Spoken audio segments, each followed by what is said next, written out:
folks, this is Angela from Fabric Works Studio.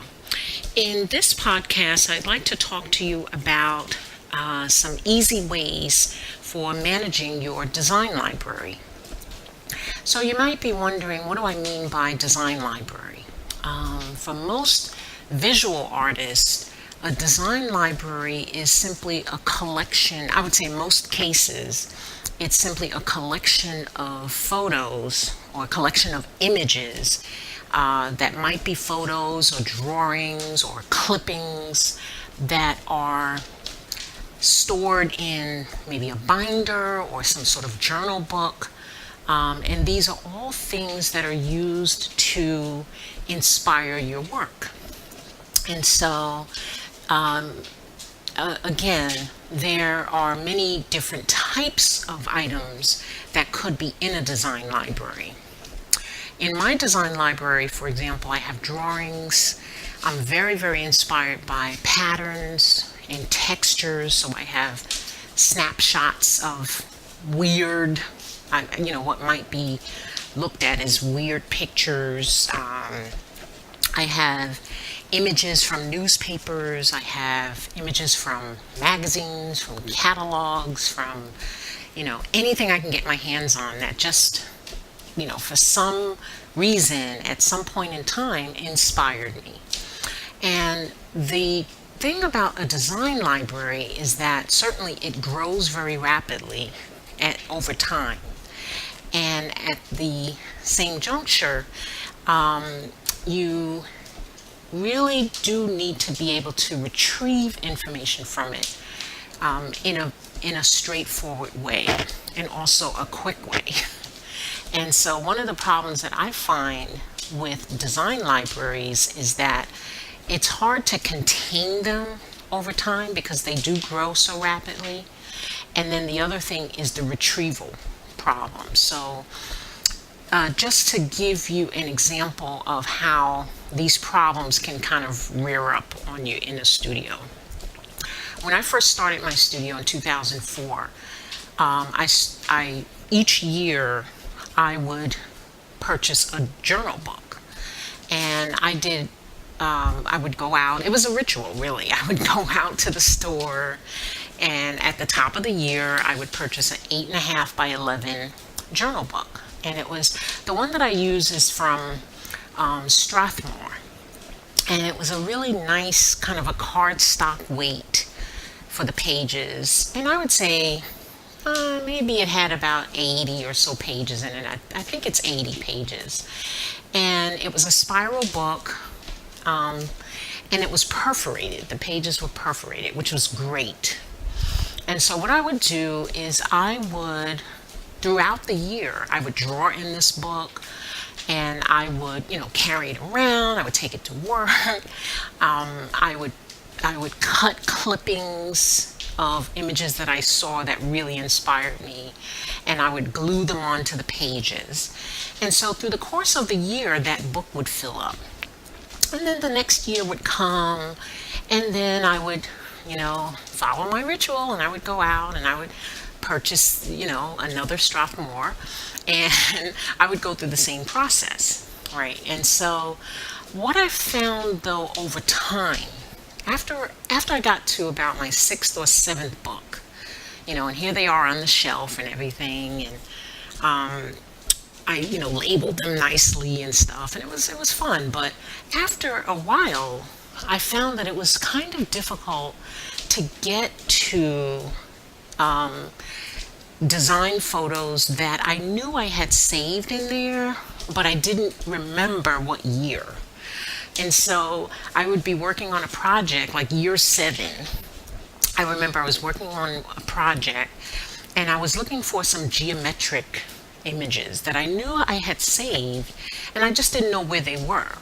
And what I had to do was go through every journal book, every page, in order to find them. And I began to realize that this was a problem. That it was a problem to have these books that I would have to really dig and dig. It was like finding a needle in a haystack, actually. And I would have to dig and dig and dig, just to find inspirations for works that I was trying to, start. And so I began to realize that the journal book system was really not a very good one for me to have in the studio.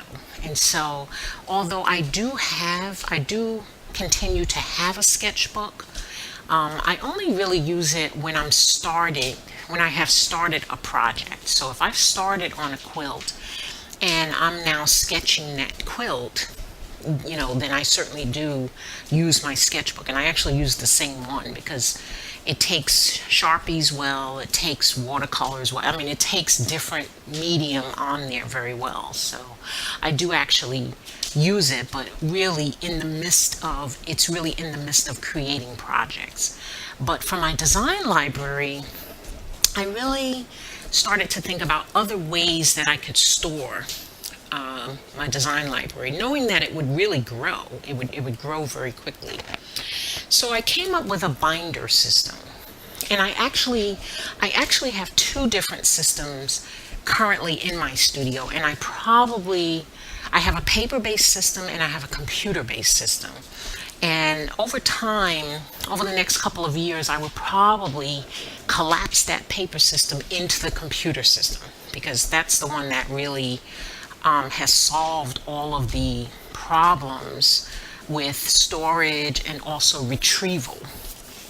So I'll talk about that a little bit later. But the first type of system that I have is this binder system.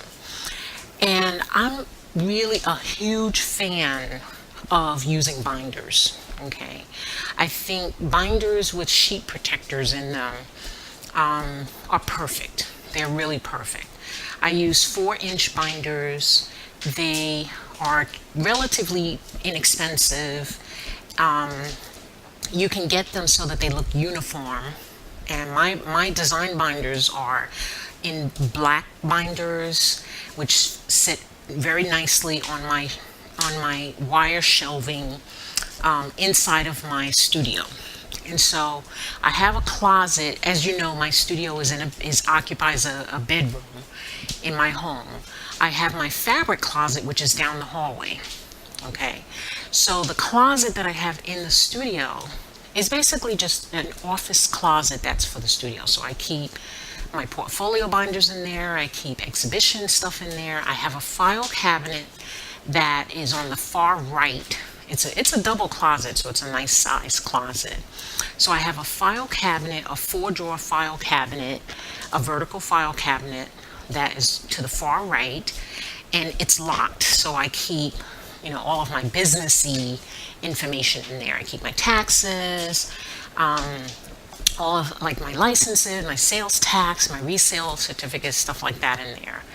And then I have a wire shelving unit, which I think has about 4 levels. And these you can find anywhere. I think I got mine from Walmart. I think it's Walmart or even Home Depot. And you know them. They're wire shelving.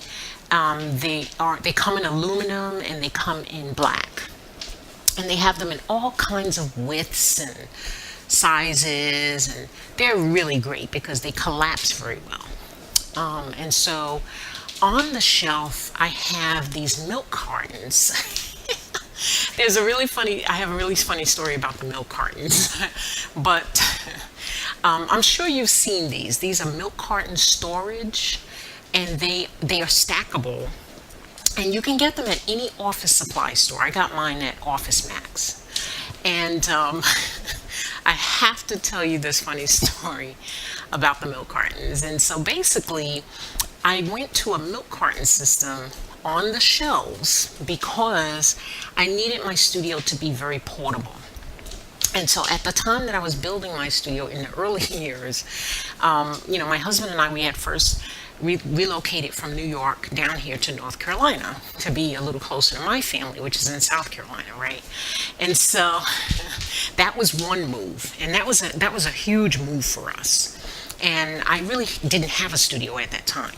But in that first home in North Carolina, I amassed a lot of equipment for the studio. So by the time we moved again, it was a pretty small home.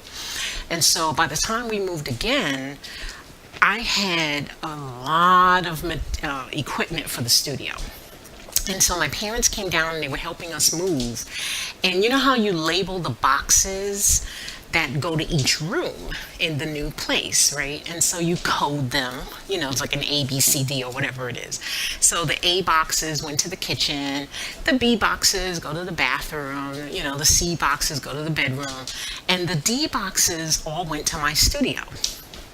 Well, let me tell you, that truck was half full of D boxes, okay?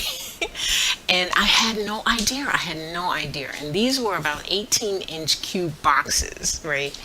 And so the majority of the boxes on this truck were to my studio. And so my father is moving these boxes and he's going back and forth, and he doesn't know the coding system, so he's asking me. And he's like, hey, I have another D box. Where does this go? And I'm like, oh, okay, yeah, it just goes up in the room, upstairs. And my poor father is trekking the stairs back and forth. So after about the 5th trip, right, he's carrying this box and it's got a big D on it. And he goes, okay, I know where this one goes. And he says, what is all this going to?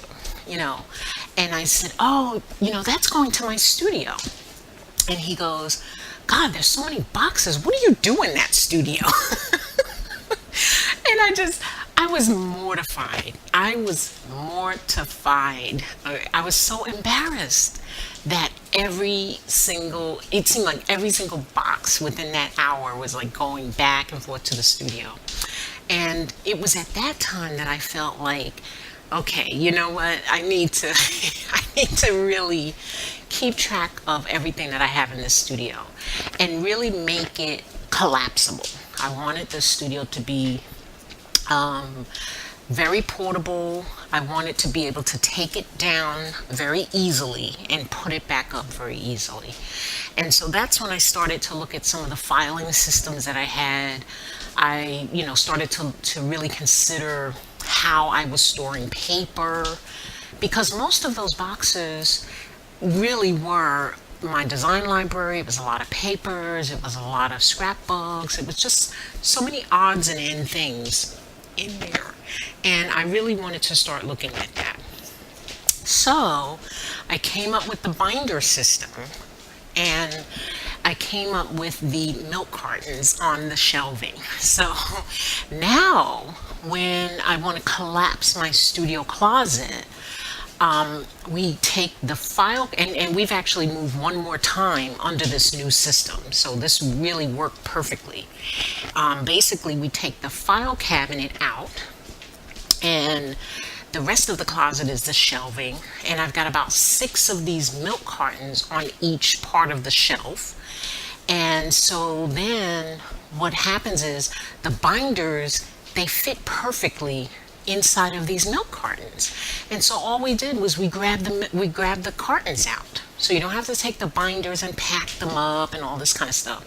And what we do is we just grab the milk carton, and then we both just take it, because it's a little heavy. And I know for me it's a little heavy. So we just take the milk cartons out. And so my husband and I, we did it, for the last move, and he said to me, that's it. This is simple. Oh my gosh, this is so simple. And I thought, that's when I realized, okay, this is working. And this is a system that I definitely want to stay with. And my husband and I were actually planning another move. And I would say in 10 years of my studio, I've moved 3 times already. Certainly we will settle down. Yes. But we're planning probably another move, one last move, in about 4 years or so. So I'm very, very keen on having the studio be portable. I can collapse it down very easily, and then not have so many different moving boxes and things. So the binder system works really well for me. So what I've done in the last couple of years is I've taken all the pages from my journal books, right? And luckily I wasn't gluing anything to the back side of the page. Like I never glued on the back side. I always kept everything on the front. And so it's worked out very well. And then luckily the journal books have been, they're perforated. So it's very easy for me to just, tear it out. And so I'm tearing the pages, and then I just put them in the sheet protectors. And then I file those sheet protectors in my various binders. And so one of the things I do in the binders, now these are 4-inch binders. I will not go to a larger size because I'm really trying to just capture. And so what I've done is the binders are grouped really in a very general category. So for example, I have a binder that is entitled Nature, on the spine of the book. It just, big letters, Nature. And then one is Patterns, right? So that covers everything. If I have a paisley pattern, if I have a geometric pattern, it covers everything for me.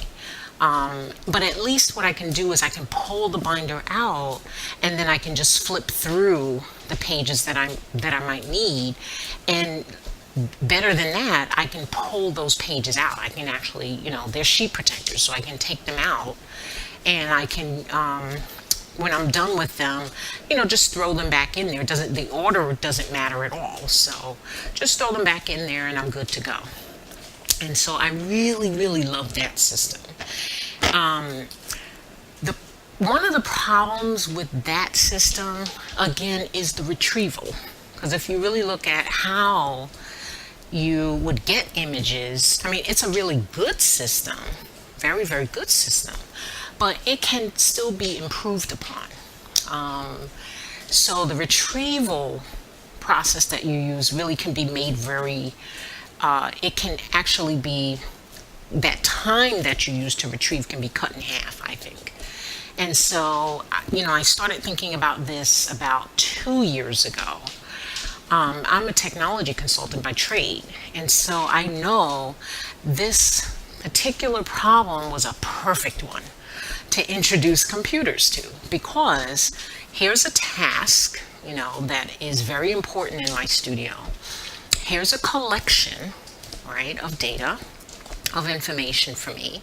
And the problem is when I have a current project, let's say, for the Bohemia quilt. This is actually what I went through for the Bohemia quilt. When I was making that quilt, I was looking for images that really displayed Bohemian life. And so I was looking for a lot of patterns, right? And so, I go through my pattern binder and I'm looking around and I'm kind of flipping and flipping and flipping and flipping.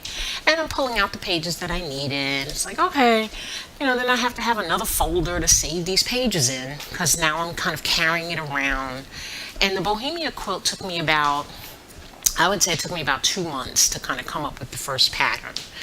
And it was a digital pattern, so I'm working on the computer with it. And then I have my journal book that I was kind of sketching in. And then I had, my extra file of images that I had chosen from the binder. So it was a little cumbersome to work with. And so I know that bringing in the computer at that point, it's perfect. It's perfect, because if I could have everything on the computer, and then just look through my images on the computer, that's perfect, And even if I want to print it out, hey, I could just gather the images that I needed, and then I could just create a cut book right there on the fly. And so that would be really perfect too, just to look at thumbnails or what have you. And so I started to think of this as a computer problem and think, well, okay, how could I computerize, my design binders now? So I have these 5 or 6 binders, and each of them it's a very general category in there, but there are really no other real descriptors as to the pictures that are in there. So for example, under Nature, if you flip through that binder, I've got there are pictures of everything in there. There are pictures of insects. I have pictures of trees, of leaves, of, concrete. I mean, it's everything in there. Mountains, water, the beach, and it's a little tough. It's a little tough to find, so you just have to flip through everything.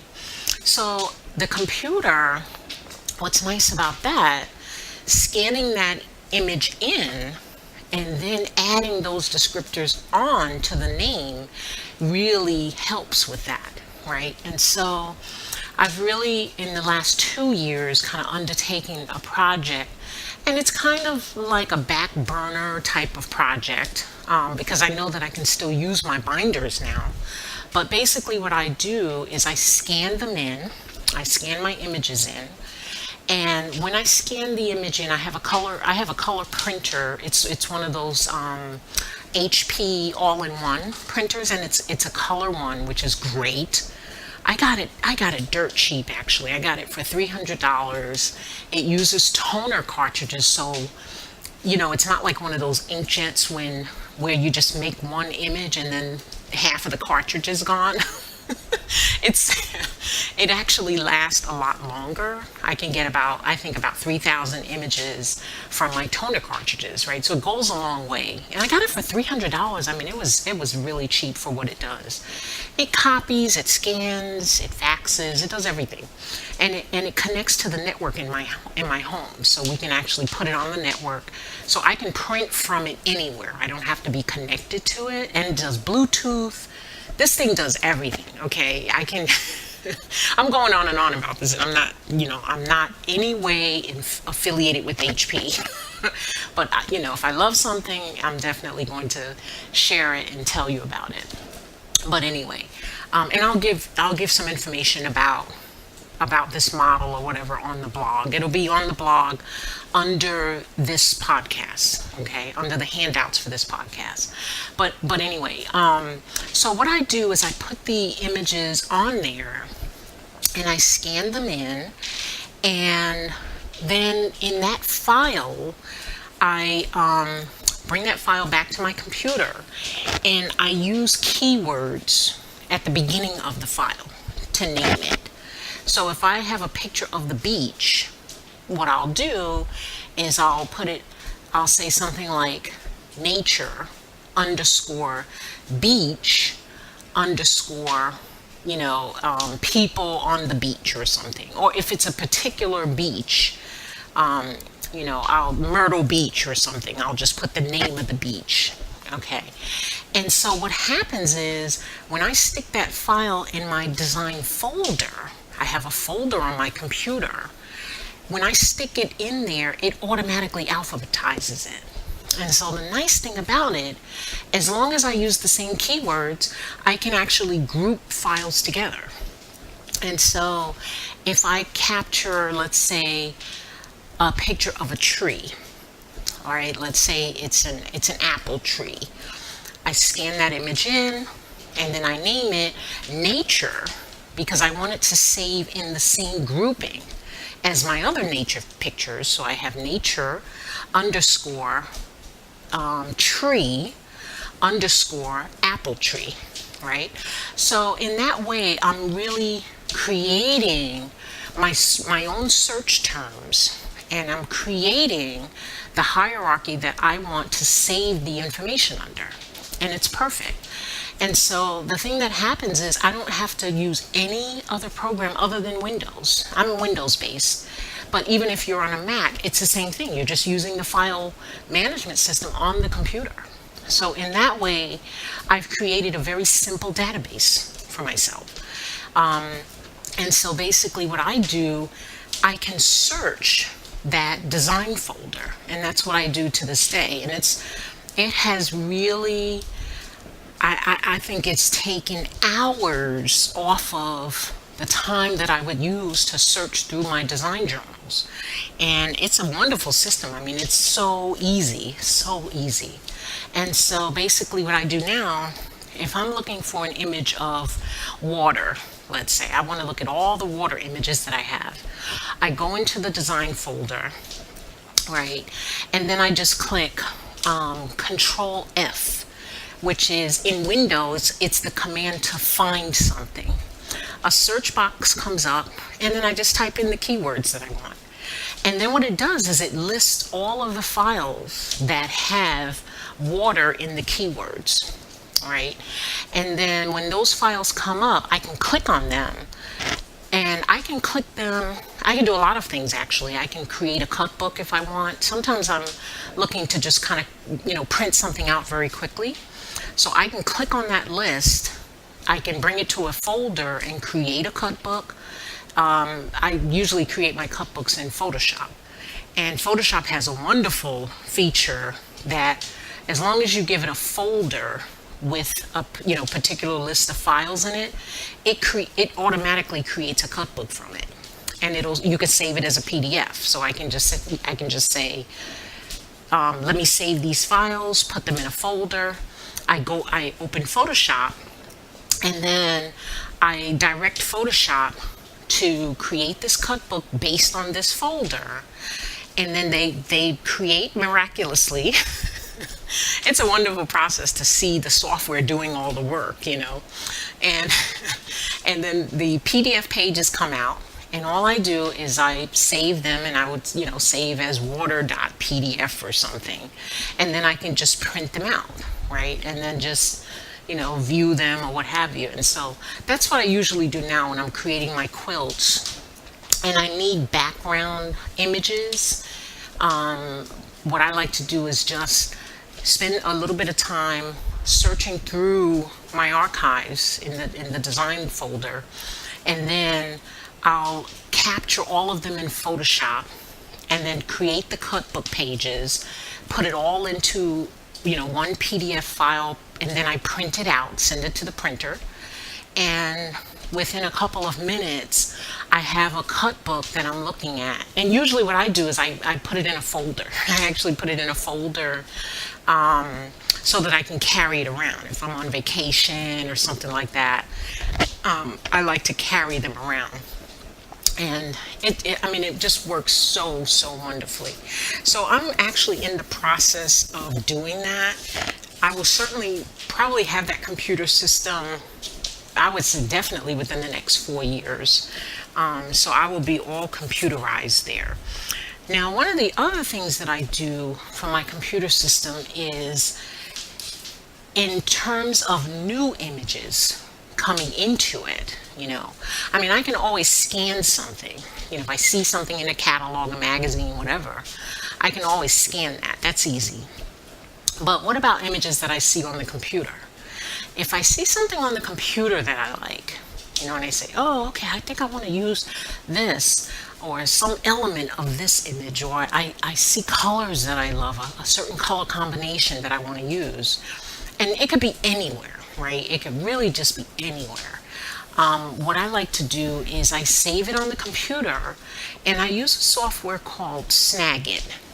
And Snagit, it's a wonderful little software that allows you to capture anything on the computer, anything that you see on the computer. So I can capture anything from a video. I can capture any image that I see on my computer screen. And Snagit, I think it runs for, it might be $99 or maybe $79, something like it's definitely less than $100. Okay, I'll definitely give you the link to this in the handouts for this podcast, but it's put out by a company called TechSmith, and I've been using it for years actually. Snagit is a pretty old software, but you can get that software on your computer. I certainly recommend it. And I actually attach the capturing process to the control and then the end key. So I have a certain keystroke that I can use. So anywhere that I am on the web, inside of any program, I could be on any website. If I see something on there that I want, I hold down the control key and press end, and then I can draw around whatever I want to capture. And so it goes right to my clipboard, and then I can usually what I do is I send the image to MS Paint, Microsoft Paint, and then I like to put notes on that image. And so in Microsoft Paint, I'll just click on the text button and I just put a little note right on top of it or on the side of it. And I'll say, hey, this is a really nice pattern for bohemian life.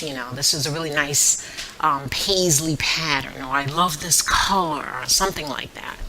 And so that's what I'll do. And then when I save it, I go into my design folder and I save it the same way. Just make sure that I put the keywords in the front of it, followed by the description. And so that works so well for me. And it was, like I said, that system that I have now on the computer, it is about 3 years old. It's definitely part of the kind of streamlined approach that I've been using for FabricWorks. If you're listening to the other episodes, I was talking about before how in 2010 I kind of hit the wall with this creative chaos that was going on in my studio. And I talk a lot about this what I call this creative chaos. It was a phase in my studio where I went through where things were just all over the place. I had a lot of unfinished projects and I wasn't able to get exhibits out, the way that I wanted. I was very stressed, and the studio was really not a very peaceful place for me. And so I talk about how I overcame this creative chaos. And so one of the things I took this hiatus, and then coming back into the studio my goal was to streamline all the systems in the studio. And so this was one of them, one of the little monsters that I had to deal with in the studio. And so I think I've come up with a really, really nice way of dealing with it. I've been in a slow process of computerizing most of the things in the studio. And so the only thing about computerizing and using computerized systems is that you have to worry about two things. You have to worry about security, depending on the type of information that it is. And then the other thing is you have to worry about archiving. Like, what happens when you run out of space? So right now I have my design library on my computer, which works pretty well. I actually have it on a smart card in my computer, right? So I can actually port that to a different location. And so, for example, I have a separate computer that I travel with. I don't travel with my main computer. So what I basically do is I pull the smart card out, and that smart card is about 32 gigs, and I'm at about 3/4 of the way there. So it's not too bad. And I can actually pull that smart card out, and then I just plug it into the next computer. So it's really not a big deal. And I specifically wanted to do that because I tend to go through computers very, very rapidly. And so my desktop computers only last me, I would say about 3 years. And my laptops last me about 1.5 years, okay? And so I like to have dedicated computers for things, and that prolongs their life. And so basically, the data that I store on the computer, I try not to use the hard drive of the computer. So in that way, the computer becomes very interchangeable for me. And so all I do is I store it on a smart card that I can pull out and I can carry it around anywhere. So if I was showing you my design library, I would just ask you, hey, does your computer have a smart card slot? And most computers do. So it would be very easy for me to show you my design library. And that really helps when if I'm doing a workshop or doing presentations, I just ask for a computer. Either the place supplies me with a computer or I can bring my own. But most of the times they'll have a computer there with a projector, and then I just bring my smart card with me. So it's really great. But one of the bigger issues is how do you store these collections over time, right? Because even though you have these files saved on the computer, and it's not like a binder system, right, where you have to go out and add binders to it. Excuse me. You're still going to run. Excuse me. You're still going to run out of space on your computer, right? And so that smart card, it's 3/4 of the way full. What do I do when it starts running out of space? And so I've already planned for that. And I think that I probably will hit that problem in about a year or so. I can tell by the rate that I'm going. I haven't yet finished converting all of my journal. I haven't finished scanning all of my journal things in. So I think it's going to last me another year. But basically, you can go to a flash drive. You can either go to a flash drive or an external hard drive, which for me, I think the hard drive is a nicer, it's a nicer way of dealing with the problem. I kind of like the sturdiness of a hard drive. It does connect to the computer through USB. It's small enough where I can carry it around. The prices for them are really coming down. I've actually already purchased. I'm ready for this problem. I have already purchased the hard drive that I want. It's a Western Digital external. It's 500. It's actually 500 gigs. But they have, it was actually a smaller hard drive in their line. And so I paid, I think it was about $80, something like that, $70 or $80. And it's just perfect. It's perfect for the design library. So I'm ready to transfer those files when I have to. But the key is keep them portable. You don't want to lock them on your computer because they actually do slow your computer down. If you have all these different files on your computer, they really do slow it down. So it's nice to have it off on a separate hard drive. And then you can travel with it. It's great. You can back it up. It's fantastic. So I'm certainly going to be changing over to that system, but I wanted to share that with you. And just to recap, we were talking about some easy ways that I've come up with to manage my design library. And I think every artist pretty much has a design library. If you are, a quilt maker, an illustrator, you'll have collections of images. If you're any kind of a visual artist anyway, you'll have a collection of images that inspire you and inspire your work.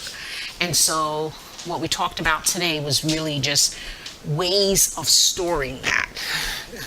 And so my evolution, in my own studio has been from journal books, which I think is very popular, which unfortunately didn't really work over time for me because of the retrieval problem. It's a very slow retrieval.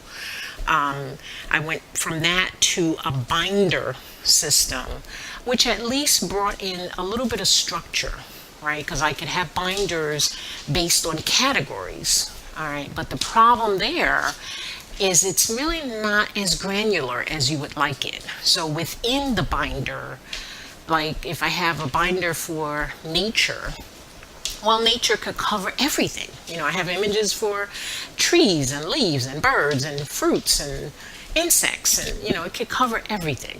And so the computerized system I just found to be kind of a perfect match for me in that it doesn't require really any, the only software the additional software that I require is the Snagit, and that helps me capture images. But I don't need any databases. I don't need to learn any new software, in terms of retrieving information. And so what I can do is it's all in the way that I save the file. As long as I save the file, given certain keywords, then it will my Windows operating system or Mac OS will automatically alphabetize those files for me. So I'm using what is inherently in my computer. And so that's what's so wonderful about it. And then when I go to look for something, I can just, search for it, which is also inherent. It's a feature that is built into the operating system. So that's what's lovely about it. But anyway, I certainly will provide some tutorials for this podcast, and then there's also a handout of the resources that I'm talking about in this podcast. So thank you so much for listening to this podcast. I know that I get a little technical and that's why I have the tutorials that are running on the blog now, so you can certainly look at them and consider them for your own use. But this is Angela from Fabricworks Studio. Feel free to visit my website, which is www.fabricworksstudio.com, and the blog is at Trending in Surface Design, which is www.trendinginsurfacedesign.com. Thanks a lot, and I will talk to you soon. Bye for now.